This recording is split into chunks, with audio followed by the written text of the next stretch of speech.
Hello everyone. स्वागत है आपका हिंदुस्तान के सबसे बड़े ऑनलाइन प्लेटफॉर्म पर जिसका नाम है अन अकेडमी। और जी हाँ, let us crack it UPSC CSE Hindi. जी हाँ, यहाँ से आप हमारे बारे में जान सकते हैं। मेरा नाम है नदीम खान और मैंने लगभग 11 सालों से हिंदुस्तान के कई बड़े इंस्टीट्यूशन में पढ़ाने का काम किया है। यहाँ से आप देख सकते हैं कि अनअकैडमी आपको कितने प्रकार के कोर्सेज प्रोवाइड करा रही है और साथ में ये भी कि ये हैं हमारे एजुकेटर्स अनअकैडमी के जो अलग अलग विषयों को इस प्लेटफॉर्म पर पढ़ा रहे हैं। जी हाँ। और यहाँ पे मैं आपको बताना चाहूँगा कि अगर आप अनअकैडमी के साथ सीधे जुड़ना चाहते हैं तो आप हमारे लर्निंग ऐप को इंस्टॉल करिए, ठीक है। और मैं आपसे बताऊं कि इसके लिए क्या होगा कि अगर आप चाहते हैं कि यूपीएससी सीएसई का पूरा फुल कोर्स आप ज्वाइन कर लें, आपको हर विषय मिल जाए विथ ऑप्शनल सब्जेक्ट, तो आप या तो 12 महीने का सब्सक्रिप्शन ले सकते हैं या 24 महीने का सब्सक्रिप्शन ले सकते हैं। ये इसलिए मैं आपको बता रहा हूँ क्योंकि सिविल सर्विसेज की प्रिपरेशन में वक्त लगता है, समय लगता है, तो ये आपके लिए सबसे सस्ता भी है और सबसे बेहतरीन सब्सक्रिप्शन प्लान है। जी हाँ। और साथ में मैं ये चीज़ आपको बताना चाहूँगा कि अनअकैडमी जो एक ऑनलाइन प्लेटफॉर्म है शिक्षा का, तो ये स्टूडेंट्स के लिए एक कह सकते हैं कि एक अनमोल चीज़ है। वो बच्चे जो हिंदुस्तान के दूर दराज के क्षेत्रों में रहते हैं, वो भारत के बड़े बड़े शहरों का खर्च बेयर नहीं कर सकते, उनके लिए भी, और जो शहरों में रहते हैं उनके लिए भी हर चीज़ पर अगर आप हर परिस्थितियों पर गौर करें तो ये आपके लिए सबसे बेहतरीन साबित होगा।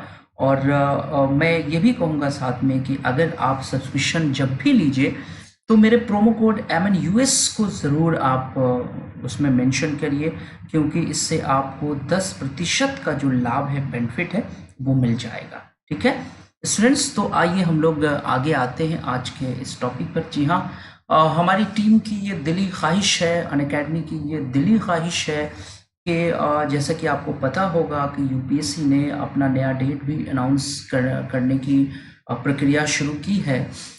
जिस तरह के हालात पूरी दुनिया में बने हुए हैं, लॉकडाउन की कंडीशन है, तो इसमें बच्चों की जो पढ़ाई है वो काफ़ी बाधित भी हुई है। तो हमारी टीम चाहती है कि बच्चों को कुछ आप लोगों को गाइडलाइन किया जाए या आपकी हौसला अफजाई की जाए, और हर टीचर्स से ये कहा गया है कि वो बच्चों की, आप लोगों की हौसला अफजाई करें। तो मुझे भी ये गौरव प्राप्त हुआ कि आपके साथ या आपके लिए कुछ अगर मैं हौसला बढ़ा सका आपका, तो मेरे लिए बहुत ही ज़्यादा ये खुशी की बात होगी।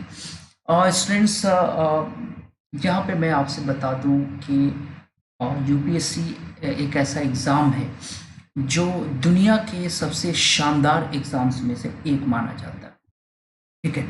और मैं आपको बता दूं कि ये एग्ज़ाम जो है, अगर आप देखेंगे, अगर आप सोचेंगे, इसके बारे में जानेंगे, तो जितना बड़ा करके इसे बताया जाता है उतना बड़ा नहीं है।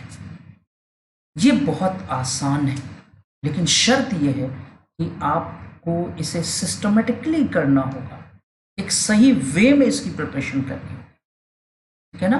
तो आपको कामयाबी ज़रूर मिलेगी, क्योंकि ये ऐसा एग्ज़ाम है जिसमें वक्त लगता है, समय लगता है, ठीक है ना। और जाहिर सी बात है कि अगर आप माउंट एवरेस्ट पर चढ़ना चाहते हैं, अगर आप माउंट एवरेस्ट पर झंडा फहराना चाहते हैं, अपना नाम दर्ज कराना चाहते हैं, तो रास्ते में तो परेशानियां आएंगी।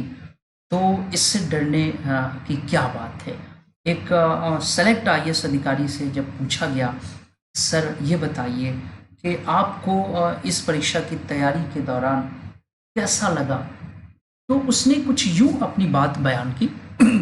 उन्होंने लिखा कि मनमोहन मन भावन तरु मुझको आज बुलाते हैं, मनमोहन मन भावन तरु मुझको आज बुलाते हैं, और ये जो वादे मेरे मुझको याद आ जाते हैं, अभी कहाँ विश्राम, ये निमंत्रण मुख छलना है, अभी तो मीलों मुझको चलना है।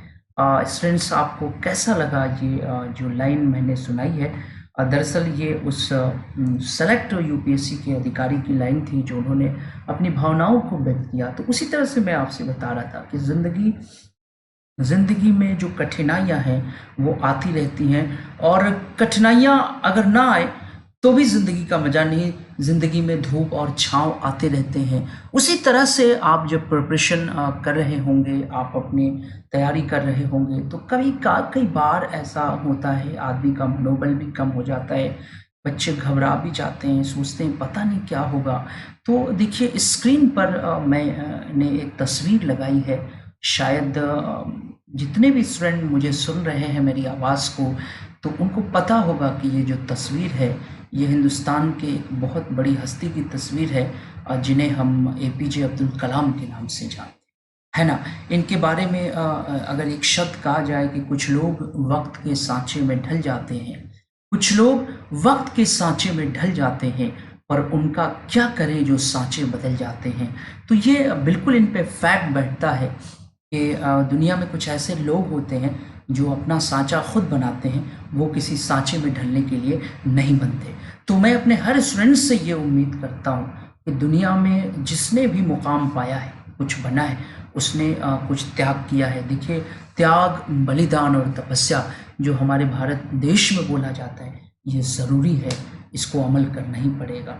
तो मैं आपसे बता रहा था कि एपीजे अब्दुल कलाम ने कहा उन बच्चों के लिए, बहुत से बच्चे ऐसे होते हैं जो बड़ा कभी-कभी कहते हैं कि सर क्या करें, बहुत वक्त लग गया, या अभी नहीं हो रहा है, या क्या होगा फ्यूचर, भविष्य क्या होगा हम नहीं जानते। तो अक्सर मैं उनसे कहता हूँ कि देखो एपीजे अब्दुल कलाम की एक लाइन है बेटा कि अगर चारों तरफ धुंध धुंध हो, धुआं धुआं हो, कुछ आपको दिखाई नहीं दे रहा, तो आप वहां तक आगे बढ़िए जहां तक आपको दिखाई दे रहा है, बाकी की जो रास्ता है वो आपको दिखाई देने लगेगा। एपीजे अब्दुल कलाम ने क्या कहा कि अगर चारों तरफ धुआं हो, धुंध हो, तो आप वहां तक आगे बढ़िए जहां तक दिखाई दे रहा है, बाकी का रास्ता आपको आगे दिखाई देने लगेगा। तो मेरा मानना है कि सिविल सेवा की तैयारी के लिए, इस परीक्षा की तैयारी के लिए बेटा समय लगता है, ठीक है ना। भाई जाहिर सी बात है, अगर कोई 21 साल की उम्र में, 22 साल की उम्र में क्वालिफाई कर जाता है, तो मैं आपसे बताऊं कि ये भी देखिए कि उन्होंने बहुत पहले से अपनी जो प्रिपरेशन है, अपना जो मूड है तैयारी का, वो बना के रखा है, और कुछ ना कुछ उस वे में दे रहे हैं, कुछ ना कुछ उस वे में पढ़ रहे हैं, तो वो अपनी मंजिल तक एक बहुत कम समय में पहुंच जाते हैं। और अब मान लीजिए आपने बिल्कुल ज़ीरो से शुरू किया है, आप नई शुरुआत कर रहे हैं, आप दिल्ली या इलाहाबाद शहर में आए हैं, तो फिर आपको जो बेसिक चीज़ें हैं वो बनाने में वक्त लगता है। मैंने आपसे बताया कि जो बुनियाद होता है ना, उसको बनाने में समय लगता है, बेसिक चीज़ें तैयार करने में वक्त लगता है, तो इससे घबराना नहीं चाहिए, ठीक है ना। और एक इकबाल ने लिखा है कि शहसवार ही गिरते हैं मैदानी जंग में, वो तिफ़्ल क्या गिरे जो घुटनों के बल चलते। तो मेरा मानना है कि जो घुड़सवार होता है ना, वही गिरता है और वही उठता है। जो जंग के मैदान के बाहर तमाशा देख रहा है, उससे उसका कोई मतलब नहीं होता। तो आप यूनिक हैं, अगर आप यूपीएससी सीएससी की प्रिपरेशन करने वाले जा रहे हैं या कर रहे हैं, तो आप यूनिक हैं। आप हिंदुस्तान के उन करोड़ों बच्चों में सबसे शानदार हैं जिन्होंने यूपीएससी को चुना है, ठीक है ना। एक चीज़ मैं आपसे बताऊं कि किसी एक बहुत बड़े विद्वान ने कहा, जो यूपीएससी सीएससी के टीचर हुआ करते थे, उन्होंने कहा कि अगर आप आईएएस नहीं भी बनते तो भी आप दुनिया के बेहतरीन इंसानों में शामिल होंगे, क्योंकि यूपीएससी आपको इतना लर्निंग करा देती है, इतना सिखा देती है कि आपके पास बहुत कुछ आ जाता है। और एक चीज़ मैं आपसे बताऊं कि आदमी को अपना 100% देना चाहिए। मेरा मानना है कि आपने अगर अपना 100% दिया है, तो बाकी चीज़ें क्या है कि देखिए ईश्वर जो है, गीता का जो संदेश है वो यही है कि आप कर्म कर सकते हैं, फल की चिंता मत करिए, फल देने वाला ईश्वर। तो आप मेहनत करिए, शॉर्टकट कोई नहीं है बेटा इसका। जो सही तरीका है कि आपको एनसीईआरटी लेना है, पहले एनसीईआरटी पे कमांड करना है, फिर अलग अलग विषयों को आपको डीप में जाके पढ़ना है, तो वो चीज़ें जो है वो बिल्कुल आपको करना है। शॉर्टकट तो बिल्कुल भी मैं आपको मना करूँगा कि आप कतई भी आप किसी तरह का शॉर्टकट जो है अपनी प्रिपरेशन में ना अपनाएं।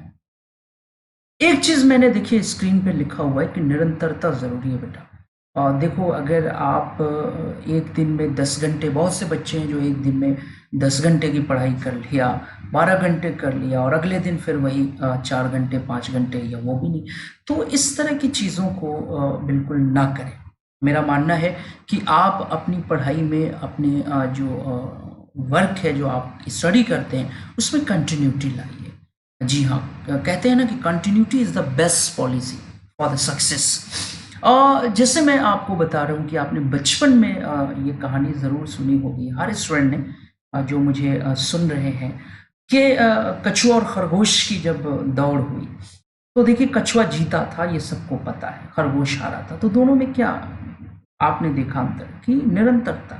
अगर आप कंटिन्यू वर्क करते हैं तो आप अपनी मंजिल तक ज़रूर पहुंचेंगे, है ना। क्या कहते हैं कि पहुंच जाएंगे हम अपनी मंजिल तक लुढ़कते लुढ़कते ही सही। मुश्किल में तो वो लोग हैं जो घर से निकलते ही नहीं। तो मेरा मानना है कि अगर आप कंटिन्यू हैं, अगर आप रेगुलर कुछ आप तैयार कर रहे हैं, आप पढ़ रहे हैं, तो ज़रूर आपको आपकी मंजिल मिल जाएगी।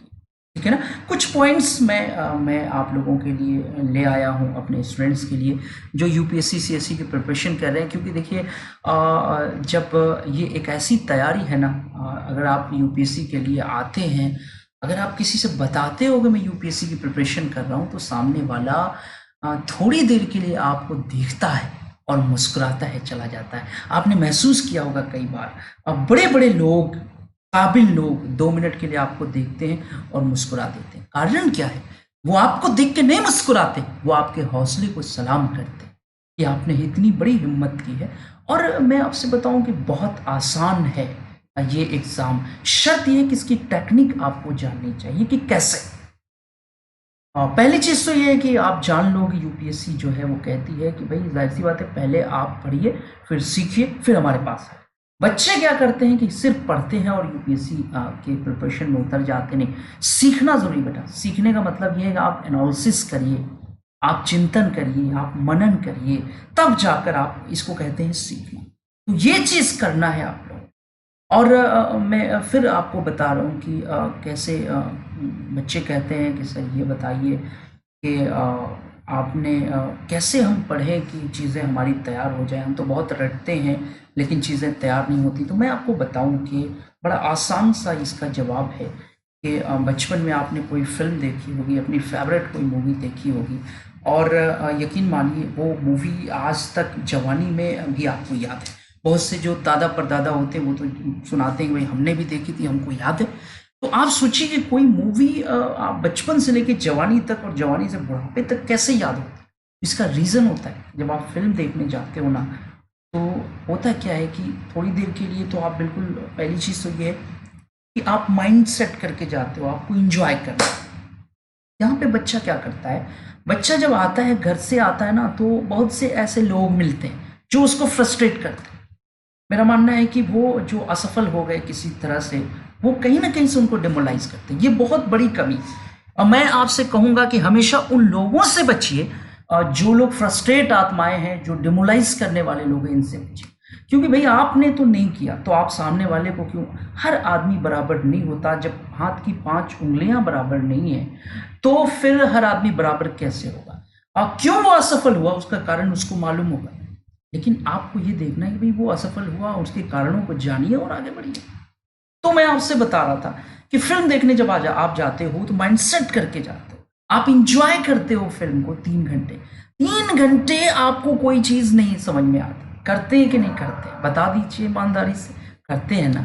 अच्छा, एक चीज़ और है, कभी आपने सोचा है कि फिल्म आप देख रहे हो और हीरो को गोली लग गई या उसका बाप मर गया, तो अगल बगल वाले आंखों से आंसू आते हैं, लोग रोने लगते हैं, खासतौर से जोर जोर से रोने लगते हैं। तो बड़ा अजीब सा नहीं लगता? अगर ये कमाल है, इतनी फेक चीज़ है, हीरो तो जिंदा है, अभी वो कैसे रो रहे हैं। लेकिन क्या है, होता क्या है ना कि आपका जो दिमाग है वो आपको इमोशनली अटैच करा देता है उस फिल्म की दुनिया से। यही वजह है कि हीरो को गोली लगती है तो आपको दर्द होता है, आपको तकलीफ होती है। कोई जोकर आके जोर जोर से हंसा रहा है, लोग जोर जोर से हंसते हैं ये जानते हुए कि स्क्रीन पर जो आदमी दिख रहा है वो फेक है, वो बिल्कुल ओरिजिनल नहीं है, ये तो ऐसे। लेकिन फिर भी आप हंस रहे हो। इसलिए हंस रहे हैं कि आपके जो इमोशन जो होते हैं वो अटैच हो जाते हैं। तो उसी तरह से जब आप फिल्म देख के निकलते हो तो कहानी का एक एक लाइन आपको याद है। कभी सोचा है आपने कैसे? इसका उत्तर ये होगा कि उसी तरह से होता क्या है ना, कि आदमी का जो इमोशन है, जो आपका दिमाग है, वो आपको उस दुनिया में लेके चला जाता है और इमोशनली अटैच करता है। उसी तरह से जब आप बुक पढ़ोगे तो बुक में अगर आप एनालिसिस करोगे, चिंतन करोगे, ये लाइन मैंने लिखी है, एक वर्ड आता है चिंतन, जो वर्ड आता है कि अगर आप चिंतन करोगे, अगर आप मनन करोगे तो यकीन मानो कि आपका जो दिमाग है वो बिल्कुल आपको उस टॉपिक से अटैच करेगा और कभी भी आप उस टॉपिक को नहीं भूलेंगे। तो वो चीज़ आपको तैयार हो जाएगी। समझ में आ रहा है? तो कम किताबें पढ़िए लेकिन ज़्यादा बार पढ़िए, ये ज़रूरी है आपके। और यहाँ नीचे देखिए, मैंने एक और स्टेप लिखा हुआ है कि बार बार प्रयास आपको सफलता के निकट ले जाए। जी हाँ स्टूडेंट्स, कोई एक बार में, तो कोई 2 बार में, कोई 3 बार में। यहाँ पे मसला ये है, मसला है डेडिकेशन का। अगर आप डेडिकेट हैं, अगर आप समर्पित हैं, मैं अक्सर अपने स्टूडेंट्स को जब मैं पढ़ाता हूँ तो मैं एक क्वेश्चन पूछता हूँ। मैं आप लोगों से एक प्रश्न पूछ रहा हूँ। मान लो कि माउंट एवरेस्ट पे आपको चढ़ना है, ठीक? 2 लोग चढ़ रहे हैं, एक को शौक है पहाड़ों पर चढ़ने का और एक को बस इतना मन में है कि मैं किसी तरह माउंट एवरेस्ट पे पहुंच जाऊं और झंडा फहरा दूं, अपना नाम दर्ज करा दूं, चला। अगर आपको इन दोनों पे दांव लगाना हो तो किस पे दांव लगाओगे? तो मैं समझ रहा हूं कि आप उस पे दांव लगाओगे जिसे पहाड़ पर चढ़ने का शौक है, जिसे मजा आता है। क्योंकि शौक ऐसी चीज है जो इंसान को अपना काम करने पर मजबूर कर देती है। तो एक चीज मैं अपने स्टूडेंट से कहूंगा कि आप शौक पालिए, आपके अंदर दीवानगी होनी चाहिए अपने लक्ष्य के लिए। अगर आपके अंदर दीवानगी नहीं है तो फिर मुश्किल होगी। दीवानगी कहने का मतलब ये, दीवानगी का मतलब है लगाव, मोहब्बत, समर्पण, उसके लिए किसी भी हद से गुजर जाना। जैसे मीर ने लिखा है ना कि इशरत कतरा है दरिया में फना हो जाना, इशरत कतरा है दरिया में फना हो जाना, दर्द का हद से गुजरना है दवा हो जाना।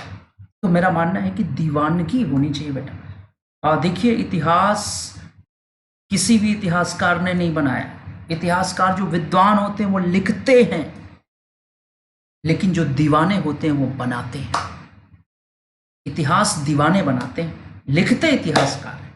तो मैं आपसे यही कहूंगा कि आप अगर अपनी आंखों को बंद करते हैं और अगर आपकी दिल की धड़कनें आईएएस का नाम सुन के बढ़ जाती हैं तो यकीन मानिए आप दीवाने ही हैं, आप सही दिशा में जा रहे हैं, है ना। और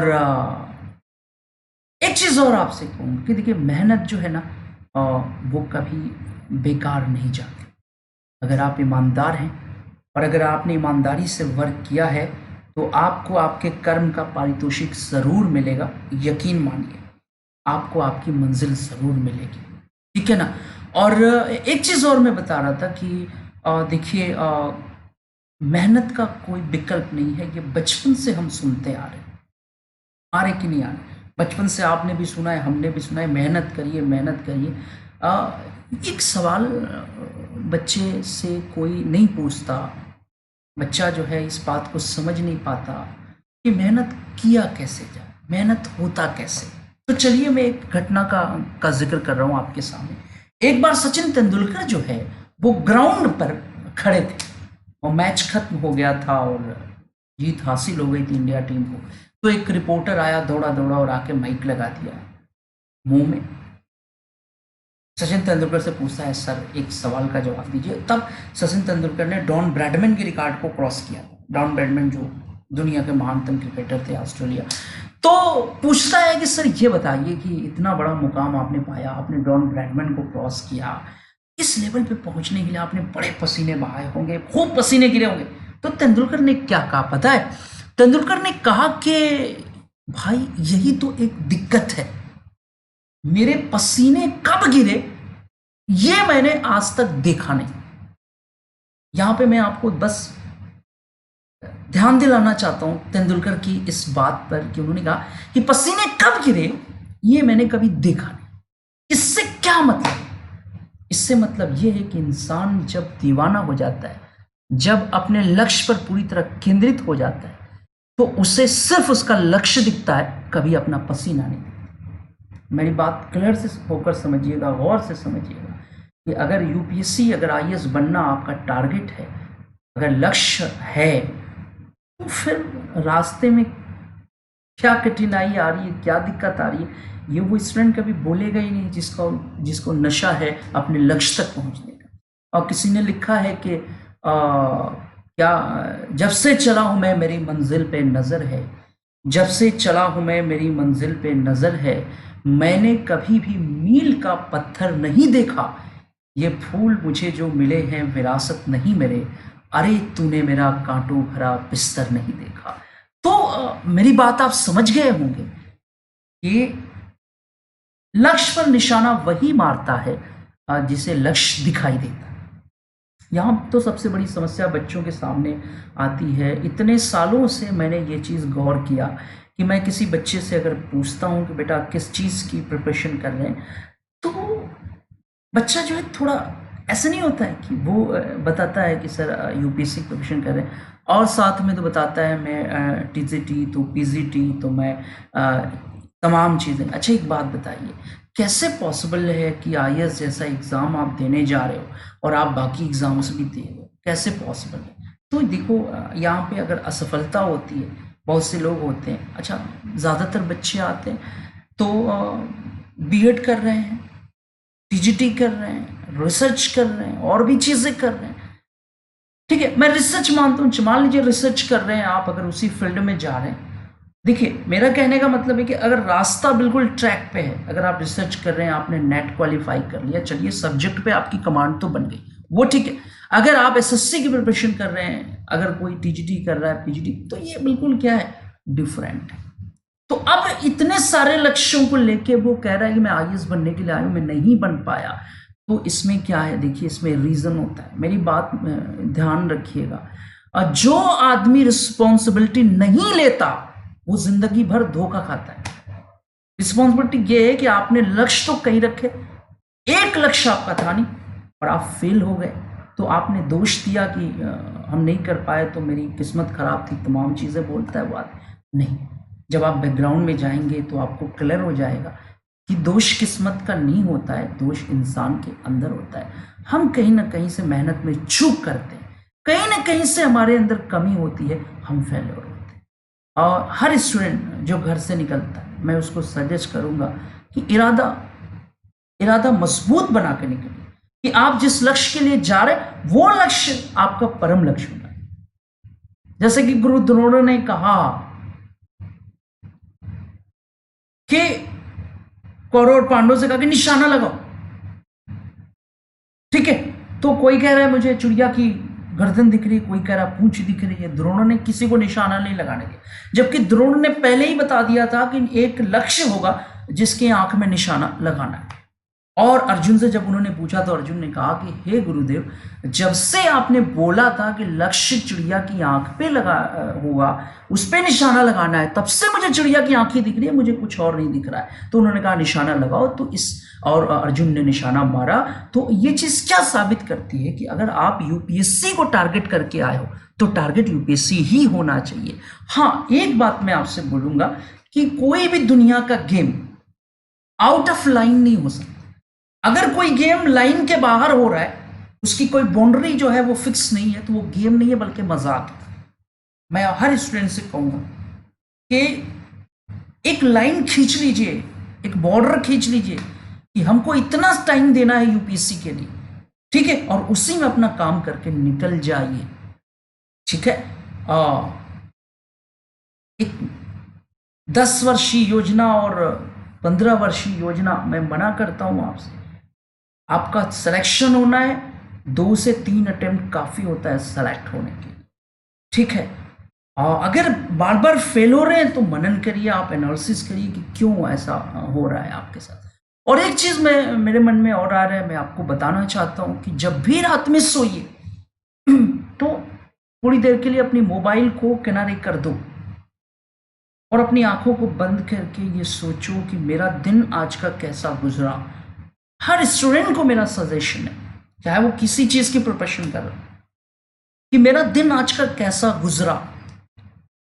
तो आपका अचानक आपके सामने एक स्क्रीन प्ले होने लगेगा और आपको समझ में आएगा कि ये मेरा यूसेस ऑफ टाइम है और ये मेरा मिस यूसेस ऑफ टाइम है, यानी मेरा टाइम का मिसयूज़ ये है और टाइम का यूज़ किया। अगर हर दिन आपने ये कैरिकुलम बना लिया, हर दिन आपने ऐसा करना शुरू कर दिया, तो यकीन मानिए हर दिन आने वाला जो दिन होगा उसमें आपके टाइम के यूजेस बढ़ जाएंगे, यूसेस बढ़ जाएंगे, और जो मिस यूसेस हैं टाइम के वो कम होते चले जाएंगे। तो मैं अपने हर स्टूडेंट से ये बात कहता हूँ और मैं आपको भी बोल रहा हूँ कि रात में सोते समय आप ज़रूर थोड़ी देर के लिए हर चीज़, मोबाइल और तमाम चीज़ों को दूर करके अपने बारे में, क्योंकि देखो बेटा, जो आदमी अपने बारे में खुद को टाइम नहीं दे सकता वो दुनिया में कुछ नहीं कर सकता। खुद को समय देना ज़रूरी है, कुछ पाने के लिए, कुछ करने के लिए। तभी तो अच्छा, चीज़ क्या है, दिक्कत क्या है? बच्चे चल रहे हैं, अरे चलते जा रहे हैं, चलते जा रहे हैं। अम्मा, चलने से, सिर्फ चलने से लक्ष्य थोड़े मिलता है। आपको ये भी सोचना चाहिए कि हम जो चल रहे हैं, जिस दिशा में जा रहे हैं, वो सही दिशा है कि नहीं, ये भी तो जानना है। तो सही दिशा कहाँ है ये कैसे पता चलेगा? जब आप थोड़ी देर के लिए सोचोगे, मनन करोगे। तो मैं अपने हर स्टूडेंट से ये कहता हूँ कि दिन का कोई भी एक हिस्सा हो जो आपके पास 5 मिनट ही सही, 2 मिनट ही सही, आप अपने लिए निकालिए और उसमें आप जो है वो ज़रूर मनन करिए कि मैं जिस दिशा में जा रहा हूँ वो सही दिशा है कि नहीं, और इसमें क्या नाम है, इसमें कहाँ प्रॉब्लम है। क्योंकि जब आप मनन करोगे तो आपको प्रॉब्लम दिखेगी, आपको दिशा का एहसास हो जाएगा। और लास्ट में जाते जाते मैं आपको एक छोटी सी कहानी सुनाने जा रहा हूँ जिसको आप ध्यान से सुनना। एक दफ़ा की बात है, आपने अरस्तू का नाम सुना होगा, father of the political science. जी हाँ, यूनान के महान दार्शनिक थे और ये प्लेटो के शिष्य थे और सिकंदर महान के गुरु थे। एक दफ़ा की बात है, वो अपने आश्रम में बैठे हुए थे और एक बच्चा आया और आने के बाद उसने कहा कि गुरुदेव, मुझे सफलता का रहस्य बता दीजिए। अब अरस्तु ने उसको गौर से देखा, फिर उसका हाथ पकड़े और उसे ले गए। बच्चा भी बड़ा कंफ्यूज है कि गुरुदेव बताने को यही बता देते, कहाँ लेके जा रहे हैं। तो ले गए, ले जाके दरिया के किनारे ले गए। थोड़ा लग रहा है दरिया के किनारे वहाँ बताएंगे, सुंदर माहौल में बताएंगे, लेकिन जब वो दरिया में उतरने लगे तो वो डरा। अरे बाप रे, गुरुदेव को क्या हो गई, ये अंदर क्यों लेके जा रहे हैं? अब अरस्तु से पकड़ के दरिया के अंदर ले गए और फिर अचानक उसकी मुंडी पकड़ी और डुबा दिया उसको पानी में। अब जब वो पानी में डूबने लगा तो उसको लगा कर यार ये कौन सा गुरुदेव है, ये तो जान लेना चाहते हैं। अब वो जब डूबने लगा, जब वो पानी उनी पीने लगा तो उसने झटके लेने शुरू किए। अब चूंकि अरस्तु बहुत शक्तिशाली थे, उन्होंने गर्दन उसकी जोर से पकड़ रखी। अब वो झटके ले रहा था, ऐसा लग रहा था कि अरस्तु की भुजाओं को उखाड़ देगा। थोड़ी देर बाद बहुत ताकत लगाया उसने, चूंकि बालक था, धीरे धीरे धीरे धीरे पस्त होने लगा, पानी पीने लगा और फिर आहिस्ता आहिस्ता अंदर जो है जब डूबने लगा, पानी पीने लगा, तो अरस्तु ने उसका गर्दन पकड़ा, उसको बाहर खींच के ले आए। पानी दरिया में, दरिया के बाहर उसका पेट वेट दबाया, पानी उनी निकाला। तो उसको होश आया तो उसने कहा, गुरुदेव आप तो गजब कर रहे थे भाई, आप तो मेरी जान लेने पर आमादा थे, ये कौन सा सवाल और ये कौन सा जवाब होता है।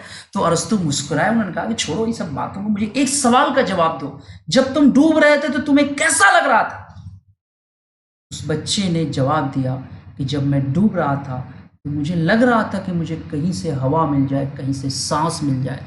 कहा उसके लिए तुम मेरी भुजाएं उखाड़ देते, तुम इतनी जोजों से झटके दे रहे थे। उसने कहा, गुरुदेव मुझे कुछ समझ में नहीं आ रहा था, मुझे बस लगता था कि कहीं से मुझे सांस मिल जाए और मेरी जान बच जाए। तो अरस्तु ने कहा, बस यही है सफलता का रहस्य। अगर आप अपनी मंजिल तक जाना चाहते हैं तो आपके अंदर जो छटपटाहट होनी चाहिए वो मौजूद होनी चाहिए और आपको आपकी मंजिल तक ये छटपटाहट पहुंचा देगी। तो स्टूडेंट्स, ये जो आज का हमारा एक छोटा सा प्रोग्राम था जो हम आपके लिए ले आए थे, आपकी हौसला अफजाई के लिए। और मैं ईश्वर से मेरी प्रार्थना है कि आप अपनी मंजिल तक ज़रूर पहुंचिए, क्योंकि हर स्टूडेंट जब घर से निकलता है तो उसके दिल में, एक मन में एक ख्वाब होता है कि वो ज़रूर कुछ ज़िंदगी में करेगा। और मेरी ईश्वर से प्रार्थना है कि आप ज़रूर बनेंगे। मेरी ये जो बातें हैं अगर आपको पसंद आए, अच्छी लगी हों, तो ज़रूर आप इसे लाइक कर दीजिएगा और शेयर भी करिएगा अपने दोस्तों तक, जो लोग सिविल सर्विसेज की प्रिपरेशन कर रहे हैं। और जो मैं ये भी कहूँगा कि जो बेल आइकन्स हैं इसके बटन को भी आप दबा दीजिए, ताकि हमारी आने वाली जो नोटिफिकेशन है वो आपको मिल जाए। तो बहुत बहुत शुक्रिया, बहुत बहुत धन्यवाद आप लोगों का।